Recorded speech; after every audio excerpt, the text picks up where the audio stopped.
आज मैं जा रहा हूँ सोनी A7 Mark 5 में S-Log 3 में जो मैंने न्यू सेटिंग्स अपडेट करे हैं उसमें शूट करने के लिए। और मुझे नहीं पता, ट्रस्ट मी, कि क्या रिजल्ट आने वाला है, लेकिन मैं आज एक्सपेरिमेंट करना चाहता हूँ। और कुछ ऐसी सेटिंग्स मैंने इसमें चेंज करी है ना, जो आपको अगर पता चल जाए तो आप बहुत सारे कलर्स ग्रैब कर सकते हो इसी A7 Mark 5 से। और ट्रस्ट मी, वो आपके वीडियोस को डेफिनेटली चार चांद लगा देगा। तो इसको आप टेस्ट करने के लिए थोड़े आउटडोर शूट्स निकलते हैं, थोड़े काम के वीडियोस दिखाऊंगा मैं आपको, और बहुत सारे स्टोरीज वाइज टेस्ट करेंगे कि इसमें जो मैंने सेटिंग रखी है क्या वो सही है, या फिर मुझे जो मैं पहले सेटिंग यूज करता था उसी पे मुझे शूट करना चाहिए। अब देखो, जो हो गया वो हो गया, उसको मैं चेंज नहीं कर सकता। All I can do is मैं पॉजिटिव वे में चीज़ों को ले सकता हूँ, न्यू चीज़ें सीख सकता हूँ और आगे बढ़ने की कोशिश कर सकता हूँ, जो मुझे लगता है आप लोग को भी डेफिनेटली करना चाहिए। बिकॉज जो बीत गया अगर उसको लेके बैठे रहोगे ना तो आगे नहीं बढ़ोगे, और यही चीज़ मैं फॉलो करता हूँ। जो हो गया वो हो गया। तो now let's talk about A7 Mark 5। तो मैंने सोचा, मैंने रिसर्च किया, मैंने बहुत सारे यूट्यूब वीडियोस देखे कि हम शूट S-Log 3 में करते हैं, बट फिर भी कलर्स मुझे ना हमेशा से लगता है कि यार क्यों, मतलब मुझे इतना कुछ आता है तो मुझे कुछ तो और करना पड़ेगा ताकि कलर्स और पॉप कर सके और अच्छा लगे और सिनेमैटिक लगे।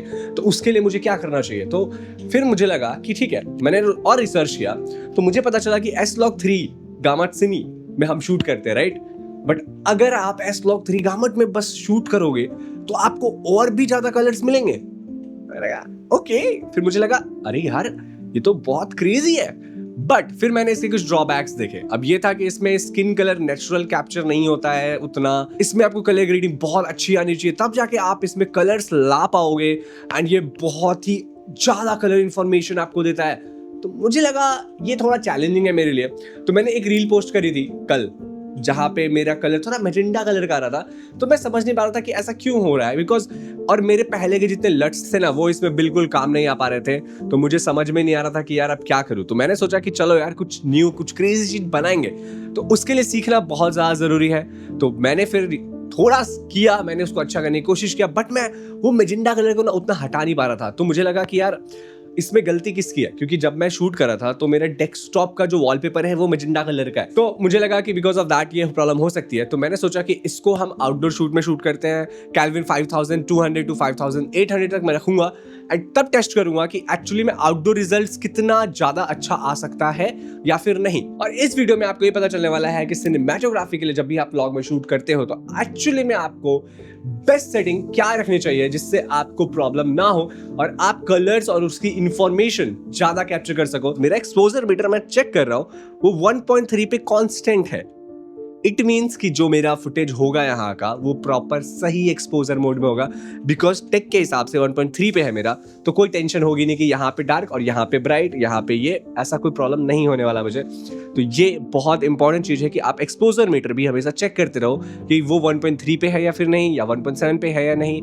क्योंकि मैं S-Log में शूट करता हूँ तो मैं 1.3 टू 1.7 के बीच में ही रखता हूँ अपना एक्सपोजर मीटर, ताकि मैं उसको ग्रेड अच्छा कर पाऊँ और मेरे शेडोज और हाईलाइट्स की डिटेल भी बहुत अच्छी रहे। इस कैमरे में जो लेंस अभी लगा हुआ है ना वो G Master 35mm लगा हुआ है 1.4, एंड ये तो ऑब्वियसली M5 है जो अभी न्यू लिया है, इसलिए आपको बहुत न्यू दिख रहा होगा। सो इसमें ना बहुत सारी चीजें है गाइस। देखो अभी मैंने जो इसमें लॉक का सेटिंग रखा है वो मैंने रखा है, ओके। सो मुझे थोड़ा सा मैंने कस्टमाइज बटन बनाया था यार मैंने, ओके। वही मैं सोचा था कि मैंने इसको फोटो मोड में रखा है, मैंने वीडियो मोड में कस्टमाइज बटन बनाए थे। तो या सो अभी इसमें देखो प्रॉब्लम क्या आ रही है ना, कि इसमें देखो आपको PP1 मिलेगा, ठीक है, PP2 3 4 5 6 के बाद 7 8 9 गायब है। तो 7 8 9 इसलिए गायब है बिकॉज इसमें एक अलग से ही लॉग में शूट करने का ऑप्शन दिया है, जो कि मुझे बिल्कुल समझ नहीं आया कि क्यों दिया है ऐसा। तो मैंने PP1 में लॉग का सेटिंग्स बनाया है, बट यार ये मुझे समझ नहीं आया। तो अगर आपको पता हुआ तो डेफिनेटली मुझे कमेंट करके जरूर बताना। एंड अगर आप जाते हो इमेज क्वालिटी में जाओ एंड देन फिर जाओ लॉग शूटिंग सेटिंग, तो ये अभी ऑफ है मेरा। देखो लॉग शूट सेटिंग जो है ये मेरा अभी ऑफ है। तो इसको अगर मुझे ऑन करना है, फॉर एग्जांपल मैंने इसको ऑन कर दिया ऑन फ्लेक्सिबल ISO, तो अब ये मेरा S-Log-Gamut.cine S-Log-Gamut3.cine S-Log 3 में शूट करेगा, और ये दूसरा है S-Log-Gamut 3 S-Log 3। मैं शूट करने वाला हूँ S-Log-Gamut 3 पे, दैट्स इट। मैं कोई सिनी पे नहीं जाने वाला, बिकॉज हम सब जानते हैं कि सिनी पे बहुत ही ज्यादा नेचुरल टोन कैप्चर करता है, खासकर स्किन का। तो मुझे टेस्ट करना है कि क्या पता Gamut 3 जो है हमारा वो और अच्छा कैप्चर करे, बिकॉज अब मुझे कलर ग्रेडिंग आता है, पहले से बहुत तो नहीं बट हाँ पहले से अच्छा तो आता है, राइट। तो मुझे टेस्ट करना है बिकॉज टेक के हिसाब से इसमें कलर्स इन्फॉर्मेशन बहुत ज्यादा होती है, राइट।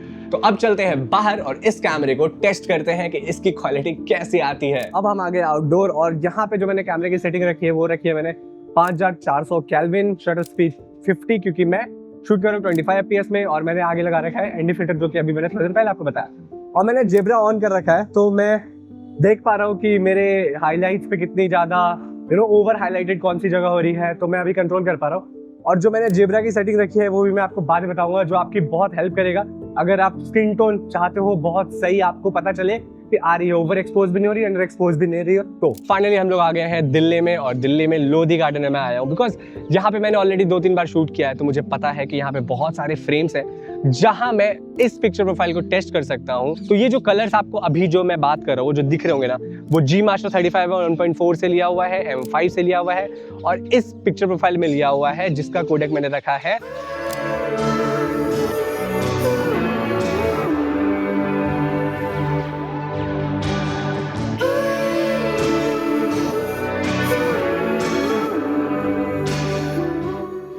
देखो, मैंने M5 पहले भी यूज़ किया है, लेकिन ना M5 में तब मैंने इतने ज़्यादा सेटिंग्स देखे नहीं थे। लेकिन जब मेरा Mark 4 गया उसके बाद मुझे ये कैमरा लेना पड़ा, तो मुझे ये था कि यार अगर मैंने ये कैमरा लिया है तो ऑब्वियसली बात है मैं इसके सारे सेटिंग्स जानूंगा, सारे इन्फॉर्मेशन निकालूंगा, ताकि ये M4 से ज़्यादा मुझे अच्छा लगे और मुझे कहीं ना कहीं तो रिजल्ट थोड़ा ज़्यादा अच्छा इस कैमरे से चाहिए। बट ये गार्मेंट ना बहुत ज़्यादा वाइड कलर्स को ग्रैब करता है आपके वीडियोज़ के लिए। तो मैंने सोचा यार मैं तो कलर ग्रेडिंग वाला बंदा हूँ, तो मुझे तो कलर्स बहुत ज़्यादा अच्छे लगते हैं, तो मुझे तो ये चाहिए। अब मैंने अपना लॉक सेटिंग चेंज कर दिया है और अब मैंने सेटिंग रखा है एस गार्मेंट डॉट सिनी। तो यहाँ पे आपको कलर्स दिख रहे होंगे कि मेरे स्किन कलर्स, मेरा फोरग्राउंड, बैकग्राउंड कलर सब कुछ कितना ज़्यादा नेचुरल आ रहा है। तो ये एक खास बात है इस टोन की, जिसमें आप ऑब्वियसली बात है आप ग्रेड करोगे तो आप बहुत ही अच्छे फुटेज निकाल सकते हो। तो अगेन मैंने कहा ना, अगर आप पहले वाले प्रोफाइल में शूट करोगे तो आपको बहुत हैवी ग्रेडिंग आनी चाहिए, और इसमें थोड़ी सी अगर आप कम भी करोगे ना तो भी चल जाएगा, बिकॉज इसमें भी लॉग है, फ्लैट कलर है, डी सैचुरेटेड टोन्स है, बट कलर ग्रेडिंग में बहुत ही सीनी टोन्स ला सकते हो। तो यहाँ तक तो आपको आई थिंक समझ में आ गया होगा। आपने बी रोल्स देखा, आपने ए रोल्स देखे, दोनों गार्मेंट में कितना फर्क पड़ता है। देखो, मैं अभी भी आपको नहीं बता सकता कि एक्चुअली में इसमें कितने कलर्स आ रहे हैं और मैं क्या प्रॉपर कलर ग्रेड कर पाया हूँ या फिर नहीं, बिकॉज मेरा जो मॉनिटर है वो 10 बिट तो है लेकिन वो 4K मॉनिटर नहीं है, तो मुझे एग्जैक्टली नहीं पता चल सकता कि इसमें और कितने कलर्स आ सकते हैं। तो मे बी जो कलर ग्रेडिंग मैंने करी है वो आपको शायद समझना या आपको क्वालिटी डाउन लगे, तो इसका रीजन कहीं ना कहीं मॉनिटर भी हो सकता है। अगर आपका मॉनिटर अच्छा होगा, 10 बिट होगा, एक्यूरेट होगा, तो वहां पे आपको कलर प्रॉपर दिखेंगे। या फिर अगर आप आईफोन, सैमसंग में अच्छे अच्छे डिवाइसेस में अगर आप देखोगे तो आपको प्रॉपर कलर्स दिखेंगे। तो अगर इसको हम एक और तरीके से जज कर सकते हैं, तो बिफोर कि मैं आपको कैमरा सेटिंग्स बताऊं उससे पहले मैं आपको यहाँ पे दिखाता हूँ कि रेक्स 709 में जब हम दोनों गार्मेंट के वीडियोस को बस रेक्स 709 में कन्वर्ट करते हैं तो कैसा लगता है। तो आओ अब दाविंची रिजॉल्व में देखते हैं। अब ये मेरा दाविंची रिजॉल्व आ गया है जहाँ पे मैंने इतने प्रोजेक्ट को एडिट ऑलरेडी कर लिया था। तो हम क्या करेंगे ना, हम कुछ नहीं करेंगे, हम सबसे पहले एक न्यू टाइमलाइन बनाएंगे जहाँ पे हम नाम देते हैं रेक्स 709 एंड देन हम यहाँ जाते हैं एंड यहाँ पे जो हमारे बी रोल्स हैं वो लेके आते हैं एक बार, ताकि हमें समझ में आ सके कि कलर्स में कितना फ़र्क पड़ता है। ठीक है, तो let's go with this because ये मैंने शूट किया है एस गार्मेंट में एंड ये सिनी में नहीं शूट हुआ है। ठीक है, और एक हम यूज़ करते हैं जो हमने सिनी में शूट किया है, राइट। तो जो मैंने सिनी में शूट किया है आई थिंक दिस वन, या नहीं this one I think S garment में शूट है। लेट्स गो विद दिस, या ये मैंने सिनी में शूट किया है। तो मुझे एक वहाँ पे एक फॉरेन मिल गई थी, तो हमने कुछ वीडियोस उनके भी शूट किया। तो अब हम यहाँ पे क्या करते हैं, यहाँ पे जाते हैं और यहाँ पे देखो जो सबसे पहले ये लट लगा है, ठीक है, ये गार्मेंट सिनी का टोन है। ठीक है, तो हम इसमें नहीं जाएंगे, हम जाएंगे यहाँ।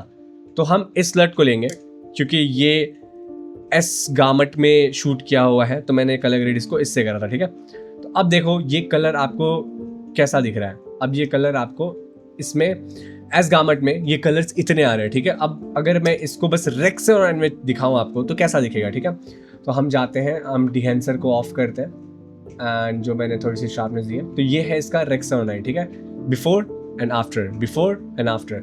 और अगर इसका मैं थोड़ा सा बेसिक कलर करेक्शन कर दूँ, लाइक एक्सपोजर, तो मैंने मान लो थोड़ा सा एक्सपोजर इसको ठीक करते हैं एंड थोड़ा सा कॉन्ट्रास्ट ऐड करते हैं इसमें, है ना, हल्का सा अभी के लिए। देखो मैं कलर ग्रेड आपको बस नॉर्मली दिखा रहा हूँ रेक्स 9 में कैसा दिखेगा, ठीक है। तो ये देखो, ये है इसका रेक्स 9 का फुटेज एंड एक्चुअली में सच बत ओके। सो यहाँ पे प्रॉपर, क्योंकि मेरा playback I think half I don't know quarter कैसे हुआ, सो या। तो अब ये है इसका कलर जो कि आप देख पा रहे होंगे एंड आई थिंक बहुत ही अच्छे कलर्स आ रहे हैं यार रेक्स 9 में, बहुत ही अच्छे कलर्स आ रहे हैं। तो आप अगर एडिटिंग में अच्छे हो तो आप इसको यूज़ डेफिनेटली कर सकते हो, बट मुझे लगता है कि यार ये टाइम टेकिंग चीज़ है, तो आप अपने हिसाब से देख लेना। अब हम चलते हैं, इस लट को हम यहाँ डालते हैं जिसमें एस डॉट सी नहीं है, ठीक है, ओके। सो क्योंकि वहाँ पे एक्सपोजर हमने हमने कर्व्स चेंज किया था, तो हम इसको ठीक करते हैं, ओके। एंड यहाँ पे input colour space S dot सिनी मुझे देना होगा, तो अब जाके देखो। एंड अब अगर मैं इसका थोड़ा बेसिक ठीक करूँ, लाइक बेसिक करेक्शंस का ठीक करते हैं, तो this is the before and this is the after जो रेक्स 9 में हमने कन्वर्ट किया है। तो ये देखो गाइस, सी, तो ये रेक्स 9 में आपको ऐसा कलर्स मिल रहा है, ठीक है। अब हम जो मैंने एडिट किया है, ठीक है, अब हम उसको लाते हैं। तो लेट्स से इन दोनों को हम ऑफ करते हैं एंड एडिट पेज में वापस जाते हैं एंड इसको मैं वापस से कॉपी करता हूँ एंड ऊपर पेस्ट करता हूँ। पेस्ट हुआ या ओके। सो ये कलर में मेरा एक्सपोजर थोड़ा ज़्यादा है, तो मैं बिकॉज मैं डिहेंसर यूज़ करता हूँ, तो मैं डिहेंसर में जाऊँगा एंड आई विल गो, मैं इससे थोड़ा सा प्रिंट में जाके एक्सपोजर को हल्का डाउन करूँगा, थोड़ा सा, नॉट दैट मच, ताकि मेरा डिटेल मिस ना हो। So now see, this is the colour and actually it's looking good, but मुझे थोड़ी सी प्रॉब्लम मेरे स्किन में हो रही है, वो थोड़ा सा ना जो कलर है वो मुझे सैचुरेटेड लग रहा है, ना। इस सेम चीज को अगर आप sgarment.cine में करोगे ना, तो आपकी जो स्किन टेक्सचर है वो बहुत ही प्यारी आएगी। अब उसका रीजन ये है कि अब जस्ट इमेजिन मैंने इसको कॉपी किया और इसको मैंने यहाँ पेस्ट कर दिया, ओके, एंड ये बहुत बड़ा है। See the colour, it's looking so good. See कितना प्यारा कलर लग रहा है, द वार्म टोन, बैकग्राउंड की डिटेलिंग कितनी अच्छी आ रही है एंड मैंने इसमें फिल्म ग्रेन्स यूज किया है। ऑब्वियसली मैं हर वीडियोस में वो यूज करता ही हूँ और आपको ये भी पता होगा मैं फिल्म ग्रेन कितना डालता हूँ। अगर नहीं पता तो मैंने वीडियो डाला है, आप उसमें जाके डेफिनेटली चेक कर सकते हो। See the detailing of the video. और अभी तो इसको मैं और ठीक कर सकता हूँ, अभी जस्ट मैंने एक लाइट अप्लाई किया है तो ये इतना प्यारा आ रहा है। See look at her smile, it's just wow. तो ये फर्क पड़ता है sgarment में और sgarment.cine में। तो आप अपने हिसाब से देख लेना कि आपको अब कौन सा यूज करना है। देखो कलर्स तो sgarment में ही सबसे ज़्यादा ग्रैब होते हैं बिकॉज उसमें बहुत ही वाइडर कलर्स आते हैं, लेकिन वही है ना यार कि हम एडिटिंग में क्या हम बहुत टाइम स्पेंड करना चाहते हैं या फिर नहीं, बिकॉज scinetone में स्किन टोन तो बहुत अच्छे आते हैं यार, बहुत ही लाजवाब। तो मैं तो डेफिनेटली sgarment.cine में ही शूट करने वाला हूँ बिकॉज मेरे पास इतना टाइम नहीं है शायद कि मैं sgarment में शूट करूँ और उसमें एडिट करने में इतना टाइम लगाऊँ। ऑब्वियसली बात है कलर्स बहुत अच्छे आएंगे, बट sgarment.cine में भी बहुत अच्छे कलर्स आते हैं। तो ये जो पूरी वीडियो थी इसमें आप समझ गए होंगे कि अगर आपको बहुत कलर्स चाहिए, बहुत लाइक आपको एक फिल्म एडिट करनी हो, तो मुझे लगता है आप sgarment में जा सकते हो डेफिनेटली। बट अगर आपको ज़्यादा नहीं करना है और S-Log3 में ही sgarment.cine में ही करना है, तो फिर आप ऐसे अचीव कर सकते हो ये कलर जो कि अगेन बहुत अच्छा है। अब बात करते हैं कि M5 में मैंने S-Log की सेटिंग क्या रखी थी। तो मैं तुम्हें सच बताऊं, मैंने कोई सेटिंग एक्चुअली रखा ही नहीं, क्योंकि M5 में आपको कुछ करने का जरूरत ही नहीं है। आपको बस क्या करना है, शूट मोड ऑन करना है फ्लेक्सिबल ISO पे और उसके बाद वो एक प्रीसेट की तरह बन के आ जाता है S-Log में। वहां पे लिखा है फ्लेक्सिबल ISO में आपको शूट करना है, तो उसको आपको ऑन करना है और उसके बाद आपको चूज करना है garment format sgarment.cine and S-Log3 या फिर sgarment जस्ट। तो इन दोनों में से आप चूज करो। उसके बाद आपको ISO रखना है 800, जो कि आपको पता होगा हमारा बेस ISO 800 ही है M5 का, तो आपको वही चूज करना है। और उसके बाद आपको क्वालिटी चाहिए अगर इस लेवल की, तो आपको अगेन मैं कहूंगा आपको ND फिल्टर, एक मिस्ट फिल्टर और एक CPL फिल्टर, ये तीनों चाहिए। ये जो वीडियो मैंने शूट किया है इसमें CPL फिल्टर मैंने ऐड नहीं किया है, अगर करता तो शायद स्काई की डिटेलिंग और भी ज्यादा अच्छी होती, बट मैंने नहीं किया है। मैंने सिर्फ मिस्ट फिल्टर यूज किया है 1/8 जो कि निशी का ट्रू टोन है, एंड अगेन निशी का ही ND फिल्टर जो कि ट्रू टोन है 1/5 स्टॉप VND, मैंने वही यूज किया है। तो इस क्वालिटी के लिए आपको इतना ही कुछ करना है। और एक चीज याद रखना, जो मैं आपको बताऊंगा वो बहुत इंपॉर्टेंट है, मैंने आपको कहा था कि मैं आपको लास्ट में बताऊंगा, तो मैं आपको ये बताना चाहता हूँ कि जीब्रास को ना आप हमेशा 80, 90, 100 ये मत रखो। अगर आपको स्किन पता चलना चाहिए कि आपका परफेक्ट एक्सपोज्ड है तो जीब्रास को आप 70% पे रखो। उसके बाद देखो कि क्या आपके स्किन में जीब्रास आ रही हैं, अगर आ रही है तो ओवर एक्सपोज है। अब देखो, जब हम एस व्लॉग में शूट करते हैं तो हमें एक्सपोजर मीटर चेक करना होता है, वो 1.3 टू 1.7 पे रखना होता है ताकि नॉइज ना आए और हमारे वीडियोस में बेंडिंग्स ना आए, डिटेलिंग बहुत अच्छी हो, डायनेमिक रेंज बहुत अच्छा हो। तो ये अब जाके थोड़ा सा ओवर एक्सपोज होगा, लेकिन आप उसको पोस्ट प्रोडक्शन में कंट्रोल कर सकते हो। तो अगर आपको एडिटिंग आती है फिर तो लॉग में कोई टेंशन ही नहीं है, और अगर आप रॉ में शूट करते हो फिर तो यार आहा क्या बात है। तो आई रियली होप कि आपको ये वीडियो से समझ में आया होगा कि दो गार्मेंट हमारे कैमरे में होते हैं वो क्यों होते हैं, उससे कलर कितना ज़्यादा वाइड आता है, कौन सा सेटिंग आपको यूज़ करना है अपने सिनेमाटोग्राफी के लिए, जो कि M5 में आपको ऑलरेडी एक प्रीसेट की तरह मिलता है। और इसी कारण से जैसा मैंने पहले बोला था, कुछ कुछ पिक्चर प्रोफाइल्स नहीं है बिकॉज आपको अलग से ही लॉक का एक प्रीसेट मिल गया है कैमरे में ही। तो आई रियली होप आपको ये वीडियो से कुछ समझ आया हो। तो ऐसे वीडियोस के लिए मुझे फॉलो करना मत भूलना। मिलते हैं अगले वाले वीडियो में। Till then bye bye, take care, bye bye. And हाँ, जाने से पहले अगला वीडियो में M5 का photos and videos and log, neutral, standard सारे सेटिंग्स के बारे में आपको बताऊंगा, जो कि बहुत छोटी वीडियोस होगी बट आगे डेफिनेटली चेक कर लेना। अब मिलते हैं अगले वाले वीडियो में। Till then bye bye, take care, bye bye.